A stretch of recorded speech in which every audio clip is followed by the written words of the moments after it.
All right, so yesterday, this is where we ended on financial management. This is where we ended. And let's see, let me make this one bold so we can make this clear. All right, so I understand you guys have a couple of questions on this. So I think I'll start off by entertaining the questions here before we do the short thing that we want to do. So we have this, and then we also did some costing yesterday. So we'll also be taking questions with regards to that. So anything along these lines. So we will be over to the flow. So you can just unmute yourself and then air out your question.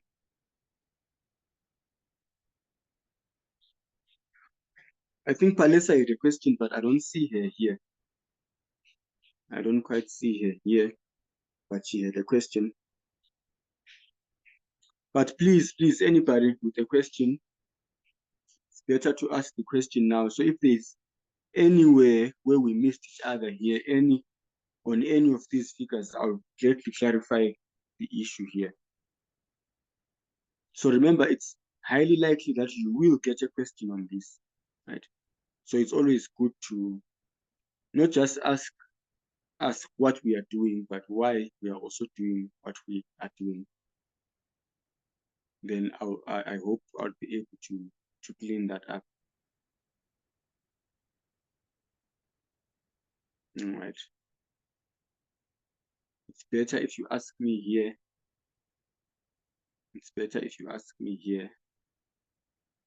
Right. Anybody with a question, it's better to ask me here so we can clear it up. On anything here, really, on anything you can ask. All right, it's all good. We will see as we move on. So yesterday, we were quickly going through, I think we had, let's see, I think we had, all right, we're going to part number D, determine and advise how the new machine should be financed. So these questions usually follow, it could either follow this question here, where you want to decide whether or not you should take up a project, whether or not you should buy the project or buy the machine in this instance. Or it could also follow your weighted average cost of capital, right? Either of these. So it can basically follow any of those scenarios then. So now we have a project, and then the assumption here now is we are going to engage in this project. We're going to take up this project. So the next big question is, how are we going to finance the project? The other important question is, how are we going to finance the project? So in normal circumstances, there are factors that you want to take into consideration there, right? First and foremost, you want to look at your debt to equity ratio, so which is your target capital structure, right? So which is what you want your ratio of debt to equity to be in the long run. That's what you are basically working towards. So remember, in our earlier sessions, we were saying these projects can either be financed by debt or equity. So you have those two options there. So which one you go for? First of all, depends on your strategy, your long-term strategy on your debt to equity, right? So which can be determined by God knows what. Many factors can come into play there, right? But you basically, as an organization, you have a preference of your structure. So some of the factors would be including, I think we once spoke about the traditional approach to your weighted average cost of capital, where we are saying there's an optimal debt to equity ratio, which is one that minimizes the cost of your financing or the cost of your capitals, right? So you might want to go for that one there. And then again, talking about that, it brings us to the issue of the cost of debt and equity. So you obviously want to go for the one that is cheaper, right? But your starting point is to look at debt to equity ratio, your target debt to equity ratio. Most of the questions that we're gonna deal with have got to do with what's your target, right? So if you are targeting, for instance, a debt to equity ratio of 1:1, and then you are not anywhere close to 1:1, then which means whenever you are raising your capital, then you want to move yourself closer to your 1:1. By all means, you want to try by all means to get to that. Right? So without this, then you are merely looking at the costs. Right? You want to go for the one that is cheaper, and in most cases, debt is cheaper than equity. Right? Why? Because we discussed earlier that debt doesn't carry more risk than equity. Right? Meaning debt carries less risk than equity. So the cost of debt is going to be a lot cheaper. So the required return on debt instruments is very low. It's quite cheap, right? For that reason. And then, of course, you can look at other non-financial factors, part of which also you want to look at your, what do they call this? Your cap on your equity, your maximum cap on your equity. So which is your authorized share capital. You can't issue shares beyond your authorized share capital. So once you have reached that cap, then you jump into debt. You see, so those are some of the factors that you can be taking into consideration there. Right, but back to our question now. So we had listed, I think yesterday we were in the process of listing these here. I think I've not listed our long-term loan. So we are deciding now, under the assumption that all these, we can basically issue all these instruments, right? So this is what I said. All right, so we're here, so we can take loan, we can put up our long-term loan there.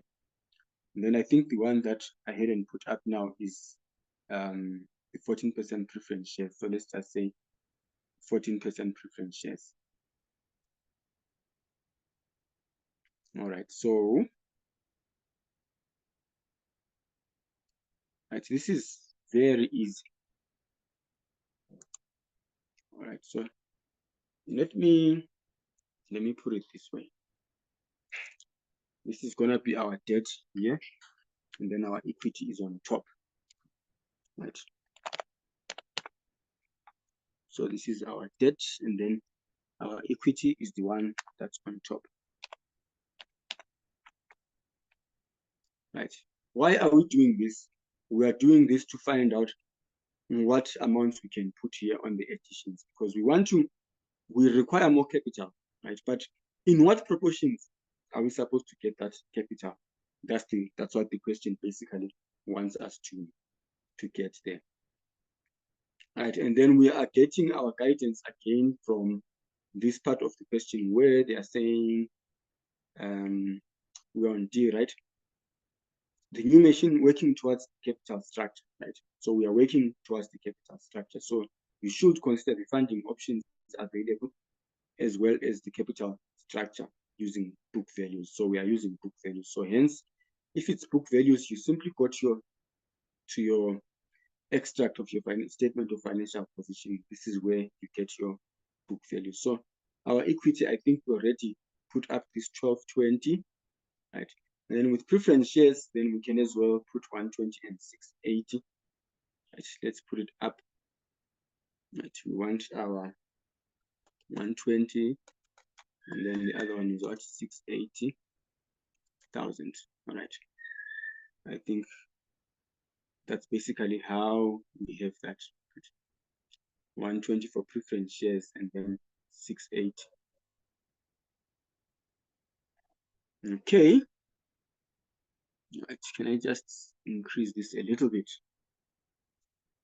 Right, so we can then put a border there. Right, allow me to add up these two. All right, so in terms of the classification of preference shares can sometimes be classified under equity. So in our module, the only circumstance under which your preference shares should be classified under equity, it's when these preference shares are irredeemable. Right? It's when the preference shares are irredeemable. So in our case here, they didn't indicate that they are irredeemable, and we saw on the statement of financial position they were in any case classified under debt, so we'll treat them likewise. So remember, equity, one of the characteristics of equity is that it's not usually going to be redeemed. It's not going to be redeemed. You expect it to be part and parcel of the organization. We can buy and sell it in the secondary market amongst ourselves, right, the investors. But it's in rare circumstances where you see an organization redeeming its equity instruments. All right. Okay, so our ratio now is equity to debt. It's given in that regard. So this is our total debt, and then this one is our total equity. So you can already see that the structure is not 1:1. So the next thing that you do there, we can then have our total. Let's put up our total there. Right. Let's put up our total. So our total, we are simply adding that there plus that. So this is our total.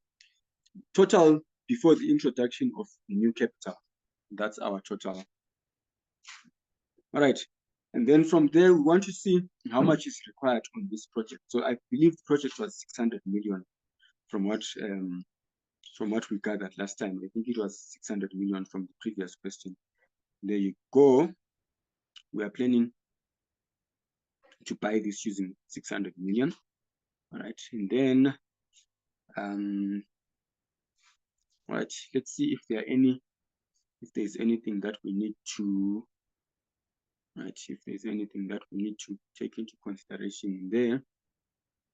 How the new machine, so we are just looking at the funding of the new machine, right? We're just looking at the purchase of the new machine. So, which means we're only taking into consideration the 600 million. So why I had to check that, because I think from our previous calculation, we saw that we don't just need 600 million, but we might also need, what else do we need? There was that 100 million, I think, for, what was that? The working capital, right? But they just said for the funding of the new machine. So the working capital would be part of the project, but not exactly the new machine. So the 100 million is separate. So we are just dealing with the 600 million. So let's put up the 600 million here and see what that gives us. So which means we want to add 600 million there. So we can put up our 600 million. 1, 2, 3. So our amounts, let me just confirm what's going on with our amounts there for consistency, right? Right, let's go to, all right, so 3 zeros are out, so it's consistent. So which means we're gonna write 600 million as 600,000 there. It's fine. I was just clarifying that there. All right, so which means in the end, we are then going to have a total of whatever happens at the end of the day, we will have a total, or we should have a total of those two amounts there. Right. That's the amount that we should have at the end of the day. So which is the total capital before the additions, and then plus the additions, then this is what we will have after buying this machine. So what is our target capital structure? It's 1:1, right? It's 1:1. So which means it's basically half there. It's basically gonna be half. So of which you can simply put that up there as that there divided by 2, right? Oops, what am I writing? That divided by, oops, sorry. All right, that divided by 2, like that. And then this one again is that divided by 2, right? So these structures are not always the same, right? These structures are not always the same. Sometimes you could have a capital structure, a target structure of say 60% debt and 40% equity. So you'd simply write it this way: 0.6 times the total amount there. So it would give you that sort of figure, and then 40% for the other one. You see. So ours is a simple case where it's just a 50-50, 1:1. So it's basically 50-50 there. All right. So now in general, this is the part where you want to look at how we separate this between preference shares and long-term debt. So we need to go back to the scenario now and see what are the specific circumstances relating to our debt instruments. So in other words, what are the limits, right? So if there are no limits, you start off with the cheaper one, and then you end with the one that's more expensive, because I would assume that at a ratio of 1:1, then you should be indifferent here, right? Assuming that there are no specific circumstances, then you can pick either or here. So which means your option is to go for the one that's cheaper, and then you end with the one that's more expensive. So how do you see which one is cheaper? Again, you look at this here. So this one here, preference shares is 14%. The long-term loan is 12.67%. So at 12.67%, you factor in what would you factor in here? The issue of tax, right? You factor in the tax elements there to even go lower. So which means in the absence of any other condition, then you want to go for long-term debt first up until it's exhausted, and then you end with your preference shares, which are slightly more expensive. But let's see what conditions we have. Let's see what conditions we have. New ordinary shares can be issued, so we are happy with that there. So which means whatever the case is, we can issue new ordinary shares. And then loan from the crypto bank of 400,000. So this is what we have so far. So we can go for a loan up to 400 million, and then we can also get a top-up loan from FNB Bank up to 110 million. And then we don't seem to have preference shares there. Right? So preference shares don't seem to be an option. So we are gonna leave that one out there. All right. That's okay. So what do we do now? So which means here in this instance, we can only issue the difference, right? So which means we can issue more equity, but by how much? We can issue 90,000 more of equity. And then of debt, we can issue the difference there. We can issue that there, which is 510 of debt. How much of preference shares? Seems like we can't do any preference shares there, so we can leave out the preference shares, right? So let's see. So the one that we have so far, let me just check that out. Which instrument in particular this one is. So we have the long-term bank from FNB, so which is at 12.67. Right, let's see. Loan from crypto bank is 800 basis points. So it's prime plus 800 basis points. All right. And then the FNB, which is the same loan that we have there at the same rate, can go for up to 110 million. So let's see now which is considered a fair market interest rate. So let's see which one is cheaper of these two, right? So does any one of us remember how much 100 basis points is in terms of percentages?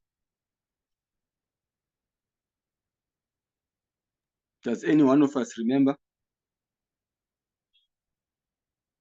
You mean 100 or 800? All right, let's take 800 since we have 800 here.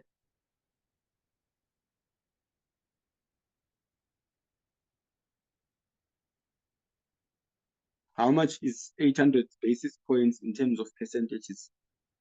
I'm sure you've heard the governor talking about, the governor, or on the news, you've heard them talking about increasing the interest rates by such and such basis points. What exactly is that? Anybody? Somebody?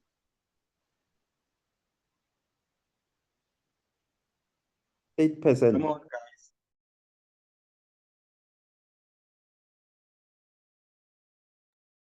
Yes, say again. Sorry, I didn't hear that.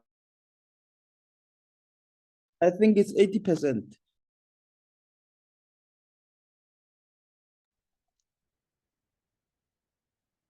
8%. So someone says 8%. Another one says 80%. Which one are we going for? For 8%, we go for 8%.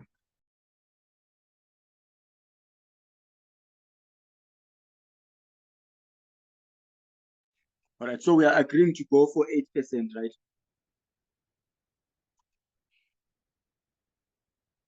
It is 8%, right? Because 100 basis point, you should remember this one because most of our questions will definitely come in that manner, right?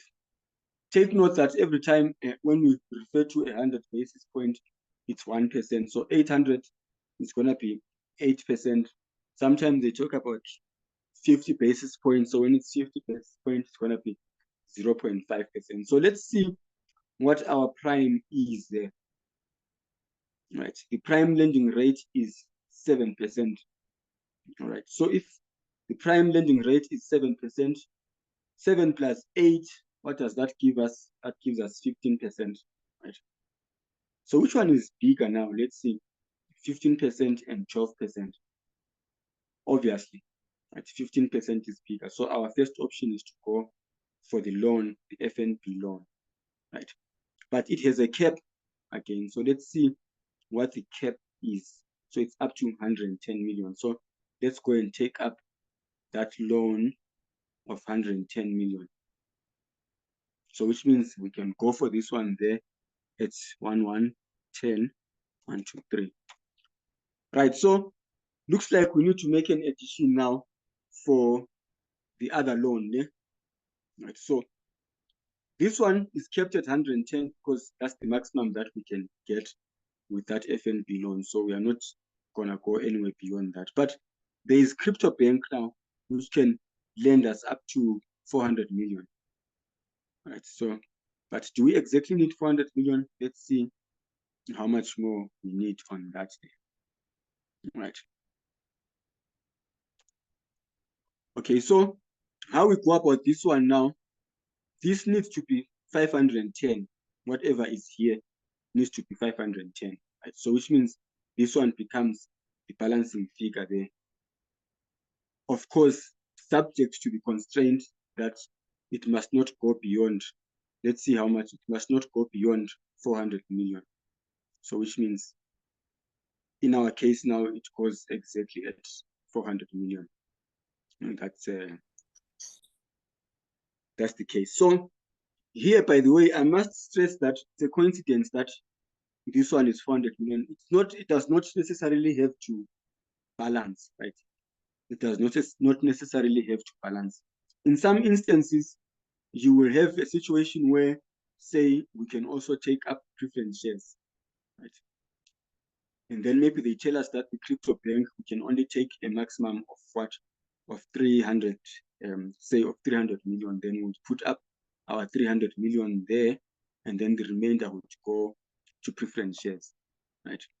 And again, remember the method that I used. You want to check which one is cheaper first, right? So we had already established that, I believe, preference shares are actually in between this long-term loan, because that other one, okay, no, preference shares would be more expensive because once we factor in the issue of tax on that other loan, then it's going to be slightly cheaper than preference shares. So preference shares are going to be our last option. Then we'll get the loans first. Once we've exhausted that option, we then go for the preference shares. So in conclusion, then this is how you can finance this project. So you are basically looking at that there. All right, so, right, which means here, you just want to add that and that there. And then here again, that plus that. This is just to fill in the table, but the information that we need is the one that's, right. It's the one that's here. This is the information that we need. But at the end of the day, right, the total of that there should give us what's on top there, which is that amount there. Right, so in conclusion, this is how this project needs to be financed. Right? You get that much of equity, right? And then how much of preference shares? Nothing, how much of the crypto loan, you get 400 million, and then this much of long-term loan, then you are done. So after this kind of development, you can see that we have simply gotten to a 1:1 there. All right. I don't know if you guys have any questions concerning this. So here, the simple thing here is we're dealing with book values. Sometimes we might have to deal with market values, right?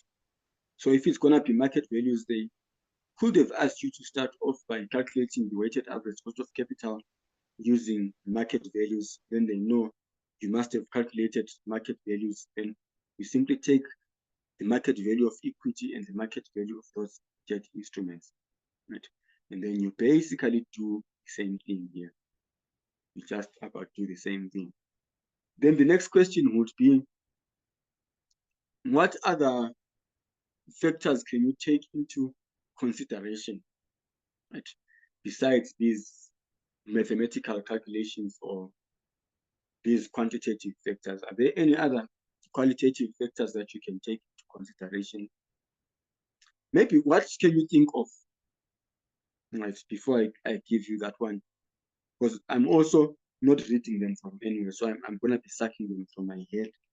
But I need to hear what you could take into consideration. Suppose you're in an organization and you're working in the finance department, and these are the calculations that you've come up with so far, right? And then the CEO or whosoever asks you, okay, are there any other things that we can take into consideration besides what you've given us here in terms of the calculations? What other factors can we take into consideration? Anybody? What do you think would come into your mind first?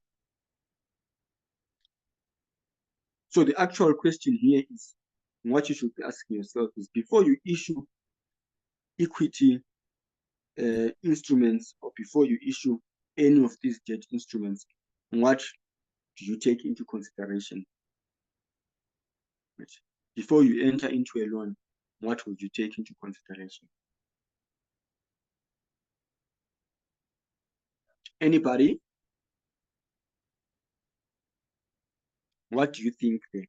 What could you think of?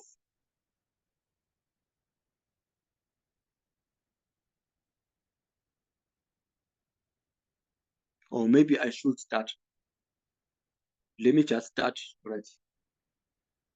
Say if we are, okay, I already gave you one earlier. You can look at the cost, right? You can basically look at the cost of these instruments, right? So in terms of the required rate of return, those percentages, I already gave you that one.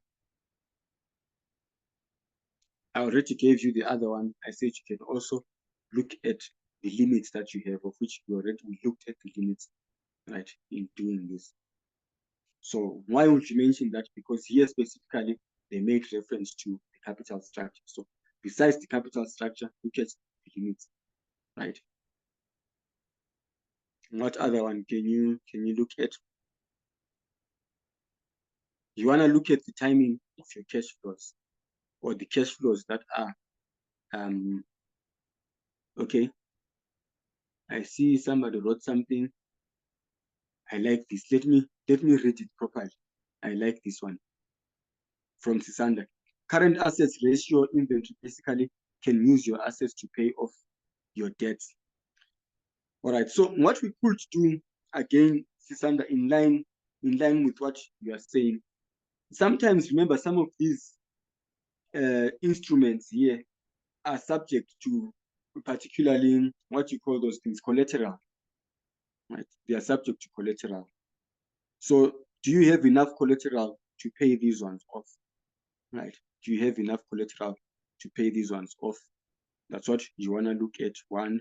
And then looking at your current assets ratio, true, you're looking at this now in terms of your, right, you're looking at this now in terms of, remember, you need to repay, right? You need to make some repayments here. Those repayments are in terms of your interest payments. So which is where you might want to look at your current ratio. So she is correct, and she's actually writing like a person who's starting finance, where we talk about this in terms of our ratios, right? So are we gonna be able to meet up these obligations, right? Are we gonna be able to meet up these obligations? So what she's saying again is our project going to generate enough current assets? So sometimes this machine is producing inventory, right? Is it going to produce enough inventory that can cover up our current liabilities? Is it going to produce up enough cash, right? Is it going to produce enough cash for us to cover our short-term obligations? That's what you want to look at again. And then also in line with that, what are the specific conditions attached to these loans? What are the specific, or to these instruments? Take, for instance, you have an equity instrument. What are the obligations attached to an equity instrument? You need to pay these guys dividends, right? But when are you paying them dividends? It's up to you. So you have enough wiggle space, they say, so you can, you are flexible when it comes to equity. Right?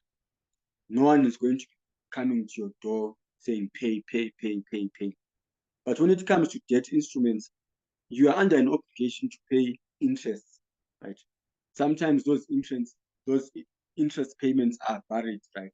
With some instruments, sometimes preference shares, we have what we call cumulative preference shares and non-cumulative preference shares. So if they are cumulative preference shares, you can't run away from paying them dividends, right? You need to pay them. Yes, Sisanda, you are right. Again, she wrote collateral attached to the loans. What if you don't have that collateral? So if you don't have the collateral, then cancel that option, you see. So those are some of the factors that you are taking into consideration. The duration of these instruments, again, these ones you need to pay them back. So you can't take a loan worth 110,000 and they want it after 2 years when your project is going to run for 6 years. So you take that into consideration. So there are similar things that you need to be on the lookout for there. Right.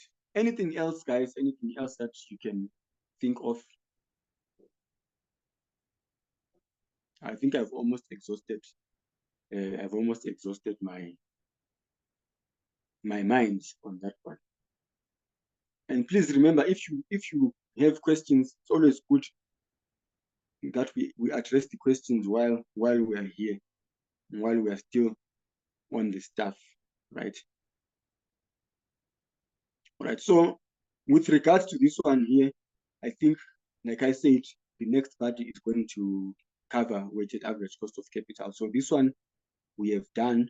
I think on the last session where we had a normal class, we were dealing also with internal rate of return. Then just to fill you in on that one, if you are asked to calculate the internal rate of return, then you are just taking these cash flows, putting them in your calculator as they are. And then the only thing that you don't do now is to put in a rate. Sorry, not these cash flows. You are putting these undiscounted cash flows, which are these ones here, the ones on top. So you are basically taking those cash flows as they are. Sorry, these ones here, and then you are putting them on your financial calculator. Then you don't put a rate, but instead you want to compute for the rate, right? So that rate that you get there will give you your internal rate of return. So the rules with regards to your internal rate of return, it must always be higher than your required rate. So our required rate is 18%, so we want it to be higher than that. Right? So once it's higher than that requirement, then you simply accept the project. Once it's below that, you don't take up the project. All right. And then let's see what else was on this question paper. So we've discussed the factors that the board would have considered before deciding on whether to invest in the new machine, right? Which are other factors, right? So now here we're dealing with factors that you consider when deciding what financing options here they are saying factors to decide whether or not you can invest in this machine. So here, the only factors that we're looking at were the cash flows and the timing of the cash flows. So remember, your NPV takes into consideration the cash flows and the timing of the cash flows, as well as the timing of the cash flows comes into the risk associated with the net present value or the present values of those cash flows. But what other factors then can you think of? So this was also just 4 marks. So we are simply saying, before you go and buy a machine, what factors are you taking into consideration? Right. So I can start here. You are looking at, you can want to look at the lifespan of the machine. Right. You can want to look at the lifespan of the machine. You can also want to look at, consider the fact whether you have the right kind of workforce that can operate this machine. You see, sometimes you might rush to go and buy a machine only to discover that you need to, fly in operators from China, you see, to come and operate the machine. That would, look at what happened with the Modupe plant there, which is why we are experiencing so much load shedding again. But now I can't remember if that one was the issue of us not being able to operate it, or I can't remember what the issue was there. But which leads us again to our next point. You want to consider whether or not this is compatible with your current operation.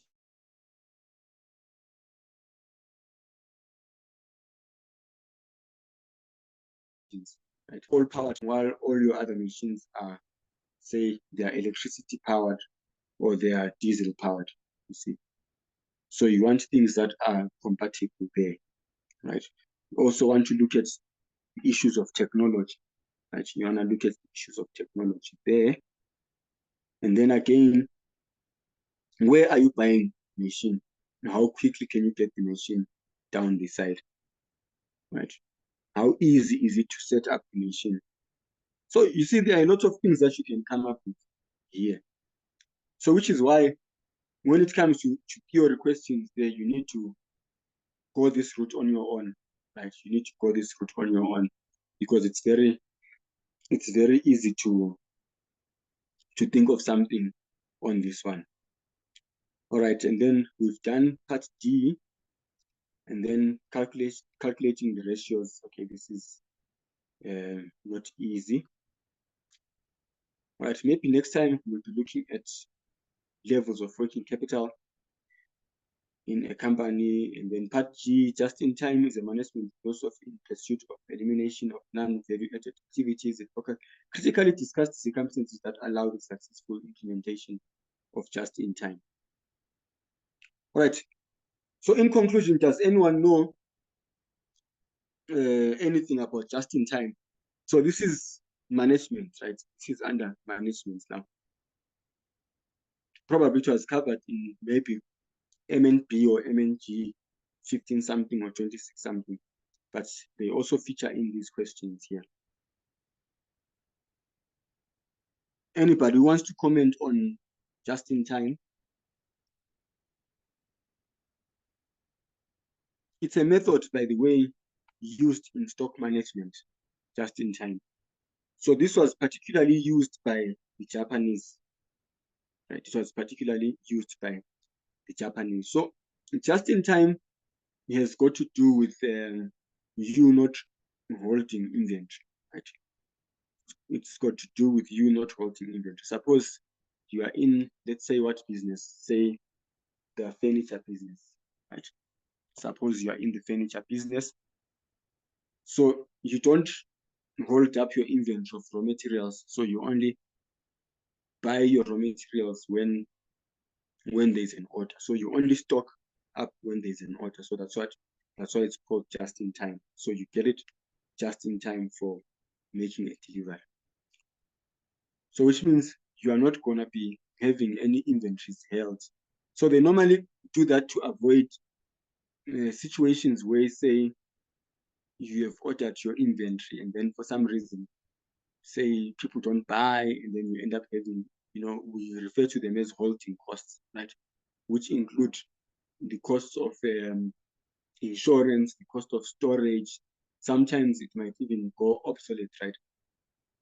Which means it might go out of fashion, and then you are sitting up. They say you are manufacturing TVs, and then you still have, in your storeroom, you still have got those TVs. Remember those TVs that had big backs, right? You still have material to manufacture that when people have moved on from that. So if you're in a just-in-time system, you don't ever find yourself in that place, because once someone comes and says, I want a certain number of TVs, then that's when you go and look for the material for that TV, you manufacture it, and you deliver it. Right? So the circumstances under which your just-in-time should work, obviously, you must have a reliable source of supply. Right? So which means you must have a source of supply that when you give them a call and you say, we need material for A, B, C, D, then you are able to get that in time, right? That's the starting point there.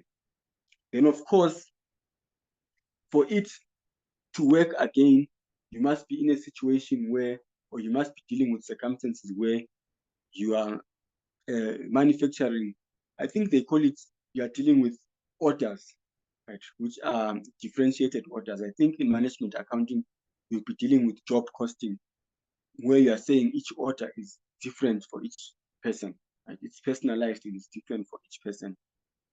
So which is like saying you are manufacturing those tailored Rolls-Royce vehicles, right? Where your clients basically want something that is unique, you see. So under those circumstances, then you obviously just in time is gonna work there. All right, so I don't know if you guys have any questions before we conclude the session. I'm gonna be out of battery anyway. Any questions?